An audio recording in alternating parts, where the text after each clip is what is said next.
Hello everyone, कैसे हैं आप लोग। आई होप आप अच्छे होंगे। This is Azmat, welcome to my YouTube channel. C language पढ़ने के सीरीज़ में आपका फिर से स्वागत है, जिसमें आज का हमारा दूसरा लेक्चर होने वाला है, जो कि डिस्कस करने वाले हैं सिलेबस। बेसिकली सिलेबस हम लोगों को आज डिस्कस करना है इस लेक्चर में, इस वीडियो में, कि क्या क्या फ्लो होना है हमारे पढ़ने सी लैंग्वेज पढ़ने के लिए। कि जैसे सी लैंग्वेज हम पढ़ने जा रहे हैं तो क्या क्या चीज़ें हमने पढ़ना है और किस फ्लो में पढ़ना है, ये चीज़ें आपको जान लेनी चाहिए एज अ लर्नर। अगर आप स्टार्ट कर रहे हैं सी लैंग्वेज पढ़ना, तो सबसे बड़ी कन्फ्यूजन ये रहती है कि हम सिलेबस क्या है हमारा, हम पढ़ने क्या वाले हैं।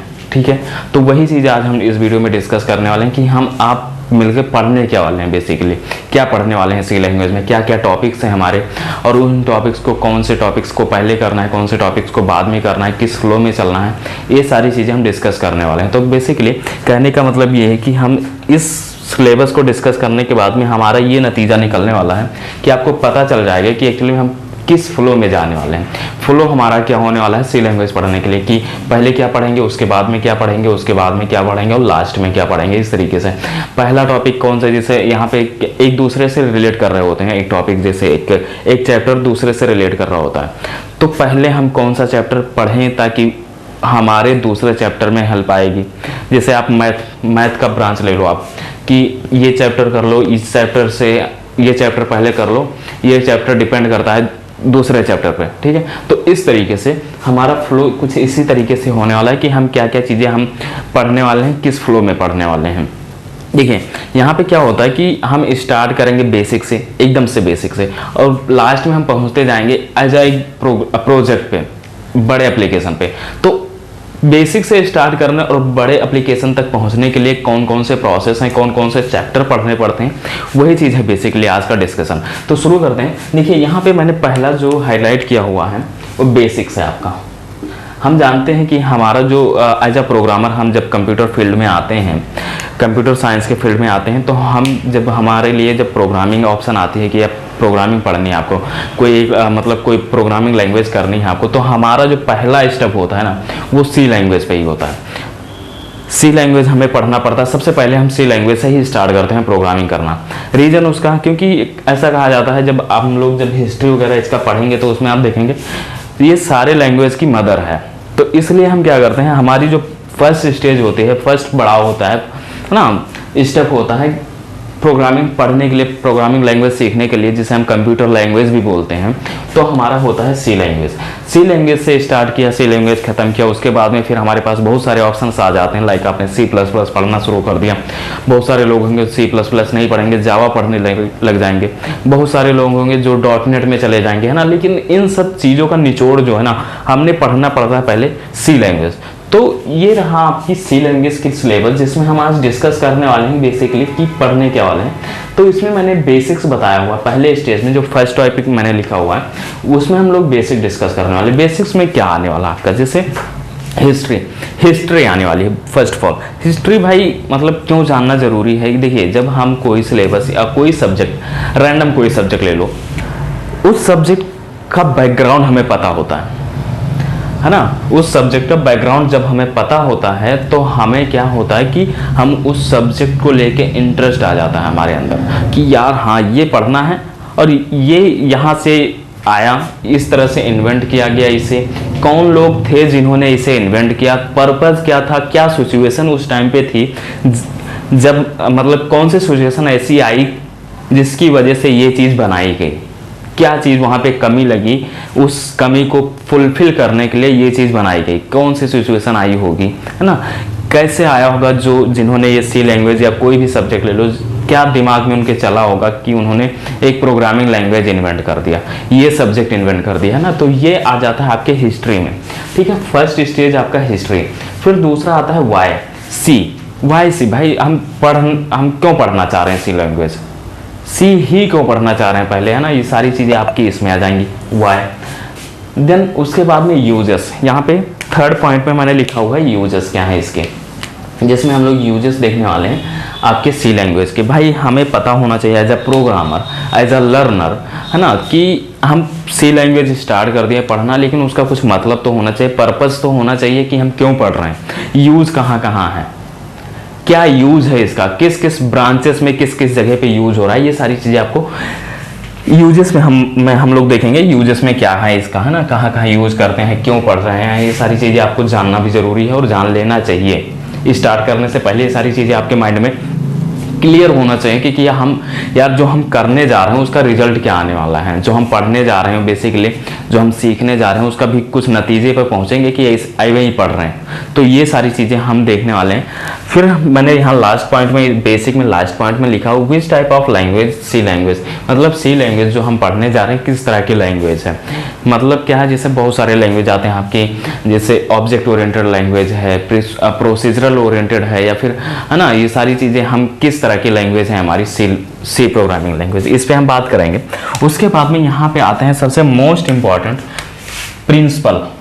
Principle of programming. यहाँ पे मैंने एक बात ध्यान रखें, यहाँ पे मैंने कोई सी प्रोग्रामिंग या सी वर्ड का मैंने यूज़ नहीं किया है, यहाँ पे प्रिंसिपल की बात की।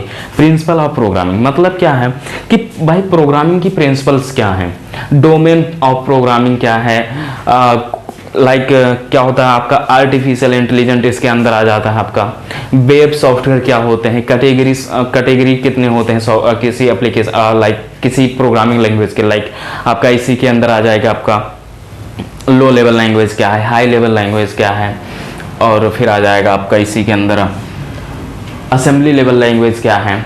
कोई प्रॉब्लम आपके सामने मैंने दे दिया, एक बड़ा सा प्रॉब्लम दे दिया, उसे सॉल्व करने के लिए आपको कितना टाइम लगा, जिसे हम बोलते हैं टाइम कॉम्प्लेक्सिटी, कितना आप मेमोरी में स्पेस ले रहे हैं उस टाइम को सॉल्व करने के लिए, है ना, इसे बोलते हैं हम स्पेस कॉम्प्लेक्सिटी। ये सारी चीज़ें आपकी इसी के अंदर आने वाली हैं। और भी क्या चीज़ें आने वाली हैं, जैसे प्रोग्रामिंग के मैथडोलॉजी क्या है, कि टॉप डाउन है या बॉटम अप है, मैथडोलॉजी क्या है इसके लिए, है ना।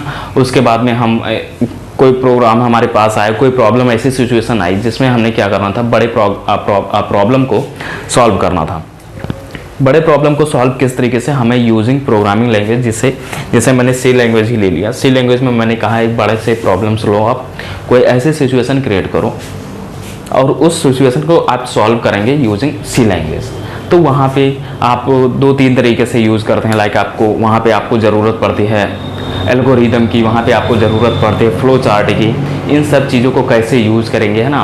उसके बाद में एग्जीक्यूशन, आपके प्रोग्राम का एग्जीक्यूशन प्रोसेस क्या होता है, कंपाइलेशन प्रोसेस क्या होता है, ये सारी चीज़ें आपकी इसी के अंदर आती हैं। यहाँ पे मैंने कोई भी सी लैंग्वेज या किसी भी तरह का लैंग्वेज यहाँ नहीं यूज हुआ। बेसिकली हर प्रोग्रामिंग लैंग्वेज में ये आपकी चल रही होती है। आप सी ले लो, C++ ले लो, जावा ले लो, C# ले लो, .NET वगैरह, पाइथन ले लो, ये प्रिंसिपल सारे प्रोग्रामिंग में अप्लाई होते हैं। तो वो फंडामेंटल्स क्या होते हैं वो सारी चीज़ें हम पहले पढ़ेंगे, उसके बाद में हम मूव करेंगे अपने प्रोग्रामिंग की तरफ, ठीक है। उसके बाद में यहाँ पे आता है इंट्रोडक्शन टू प्रोग्रामिंग। इंट्रोडक्शन में आ जाता है आपका कि मतलब basic of C language, characteristic क्या है, फीचर्स क्या हैं, उसके बाद में वेरिएबल्स क्या होते हैं, है ना, टोकन्स क्या होता है, वेरिएबल को इनिशियलाइज कैसे कराते हैं, कीवर्ड्स क्या होता है, ये सारी चीज़ें आपकी आ जाएंगी इंट्रोडक्शन टू सी लैंग्वेज या सी प्रोग्रामिंग लैंग्वेज। उसके बाद में हम बढ़ेंगे आगे। यहाँ पे मैंने ये चीज़ें लिखी हुई हैं जो चैप्टर वाइज लिखा हुआ है, इनके अंदर भी बहुत सारे, यानी हम टॉपिक वाइज लिखा हुआ है, यहाँ सब टॉपिक भी इसके बहुत सारे थे, वो लिखना यहाँ पे पॉसिबल नहीं था, इसलिए मैंने केवल मोटा मोटा हेडिंग लिख रखा है। इसके अंदर भी बहुत सारे टॉपिक आने वाले हैं, वो जैसे जैसे हम पढ़ेंगे वो हम लोग डिस्कस करते रहेंगे। और इसके अंदर की जितने भी टॉपिक्स आने वाली हैं मैं डिस्क्रिप्शन में दे दूंगा, वहाँ से आप लर्न कर सकते हैं बेसिकली क्या हैं इसके चीज़ें। प्रिंसिपल ऑफ प्रोग्रामिंग के अंदर हम क्या चीज़ें पढ़ने वाले हैं, इंट्रोडक्शन टू सी लैंग्वेज, इसके अंदर क्या कौन कौन से टॉपिक आने वाले, सब टॉपिक्स आने वाले हैं, वो मैं डिस्क्रिप्शन में दे दूंगा, वो आप अच्छे से पढ़ सकते हैं। यहाँ पे मैंने केवल हेडिंग लिख रखा, यानी हम बोल सकते हैं मोटे मोटे चीज़ों को हमने उठाया हुआ है जो चैप्टर वाइज हैं, इन चैप्टर से हमें गुजरना है, पढ़ना है, तो वही चीज़ें मैंने लिखी हुई हैं, ठीक है।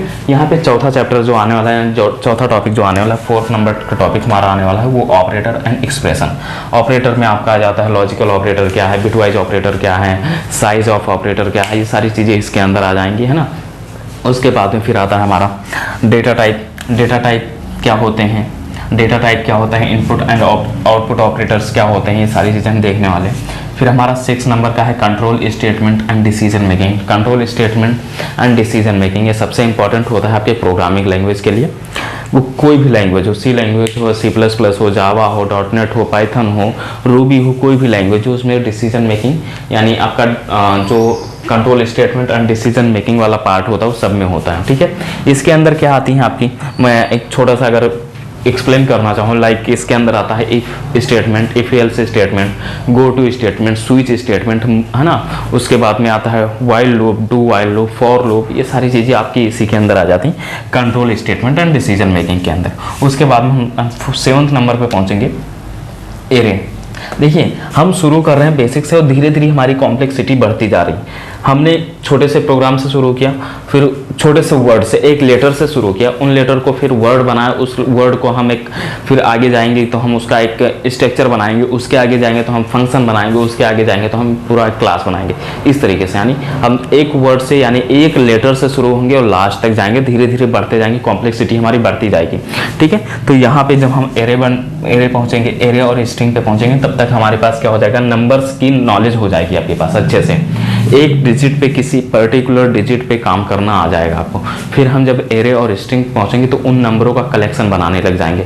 अब उन नंबरों को हम इकट्ठा करने लग जाएंगे, कलेक्शन बना के फिर उस पर काम करेंगे। तो ये चीज़ आपकी डन होगी किसमें, एरे एंड स्ट्रिंग में। ये दोनों अलग अलग टॉपिक हैं, एरे अलग होता है, स्ट्रिंग अलग होता है। ये मैंने लेकिन होते हैं सेम, एक जैसे होते हैं, इसलिए मैंने यहाँ पे दोनों को एक ही में लिख दिया है। ठीक है, उसके बाद में हम आगे बढ़ेंगे, पॉइंटर्स पे पहुँचेंगे।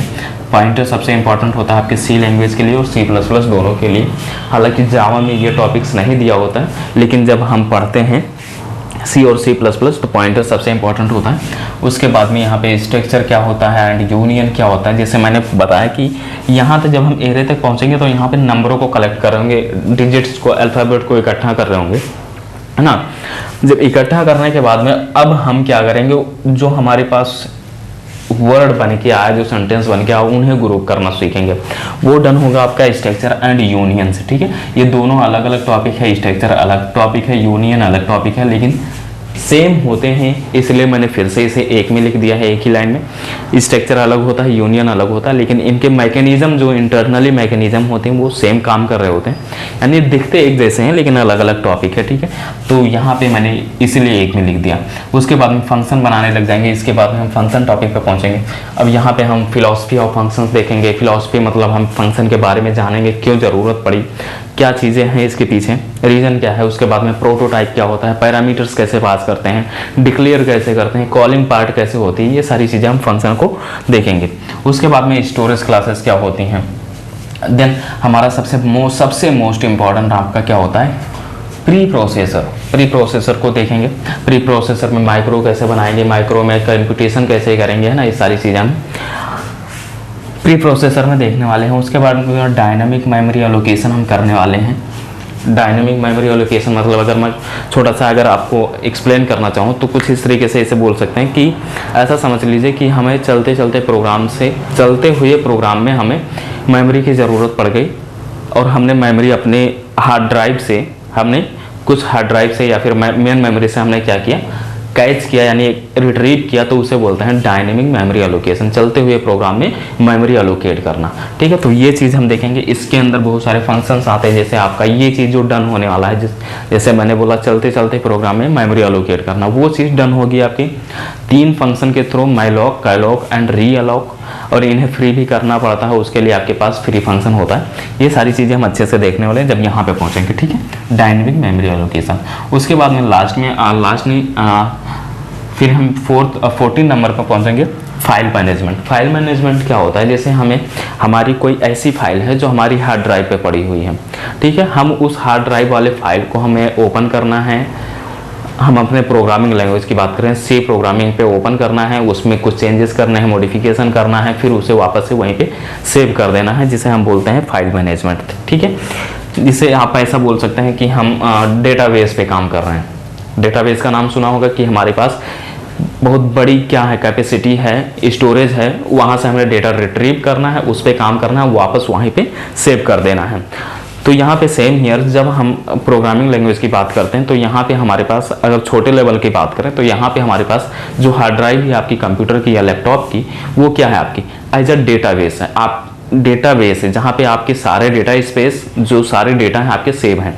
हम एज अ प्रोग्रामर हम प्रोग्रामिंग के थ्रू उस डेटा को रिट्रीव करेंगे, उस पर कंप्यूटेशन करेंगे, उसमें मॉडिफिकेशन करेंगे और वापस उसी प्रोग्राम को यूज़ करके हम वापस वहीं पे सेव करेंगे। ठीक है, तो ये होता है आपका फाइल मैनेजमेंट। फिर यहाँ पे 15 नंबर पे है सी अंडर लाइनक्स। अब सी अंडर लाइनक्स ये थोड़ा एडवांस टॉपिक नहीं है, मतलब इस एडवांस तो सारे ही हैं ना, इसमें सारे टॉपिक्स हैं जो सारे एडवांस ही हैं, क्योंकि हम लोग उसी तरीके से पढ़ने वाले हैं। ये नहीं कि केवल हम लोग टच किया और निकल गए, नहीं, पढ़ेंगे जो टॉपिक अच्छे से पढ़ेंगे, एकदम से अच्छे से पढ़ेंगे। तो यहाँ पे सारी चीज़ें इंपॉर्टेंट्स हैं। यहाँ पे सी अंडर लाइनक्स, लाइनक्स मतलब लाइनक्स के अंडर में हम सी कैसे हमारा निजात हुआ। जैसे इसके पहले सी लैंग्वेज के पहले आपने लाइनक्स का सुना होगा ना, लाइनक्स ऑपरेटिंग सिस्टम, हम उसमें कैसे यूज करते हैं। जैसे आपने ये सुना होगा कि लाइनक्स जो होता है फ्री सोर्स होता है, और उसकी जो पूरी कोडिंग की गई है ना लाइनक्स ऑपरेटिंग सिस्टम की, वो आपकी सी लैंग्वेज में की गई है। तो कैसे की गई है ये चीज़ हम लोग देखने वाले हैं उसके अंदर, और लास्ट में हम लोग प्रोजेक्ट करने वाले हैं। ये सारी चीज़ें आपकी हो गई। अब हम इन सारी चीज़ों को हम कहीं एक जगह यूज़ करके हम क्या बनाने वाले हैं, प्रोजेक्ट करने वाले हैं। 2-3 प्रोजेक्ट करेंगे, 2-3 क्या 3-4 प्रोजेक्ट करेंगे, जितने हो सकेंगे पॉसिबल। वो तो टाइम के ऊपर डिपेंड करता है, लेकिन कोशिश करेंगे हम लोग जितना ज़्यादा हो सके उतना प्रोजेक्ट करेंगे। रीज़न क्या है, क्योंकि जब हम प्रोजेक्ट करते हैं ना, जब हम प्रोजेक्ट करते हैं तो हमें आइडिया लग जाता है कि कौन सी चीज़ें कहाँ पे यूज होने वाली है पर्टिकुलर। हमें सिचुएशन पता चलता है कि ये सिचुएशन आएंगे तो यहाँ पे ये चीज़ यूज करना है, ये सिचुएशन आई तो हमें यहाँ पे ये चीज़ यूज करना है। तो प्रोजेक्ट करना सबसे ज़्यादा ज़रूरी होता है। ठीक है, प्रोजेक्ट करेंगे तो वो आपकी मतलब अंडरस्टैंडिंग, प्रोग्रामिंग की अंडरस्टैंडिंग, बिल्डिंग, यानी कोई भी चीज़ बिल्ड करने की प्रोबेबिलिटी को आपके बढ़ा देगा। तो यहाँ पे हम क्या करेंगे, प्रोजेक्ट करने वाले हैं।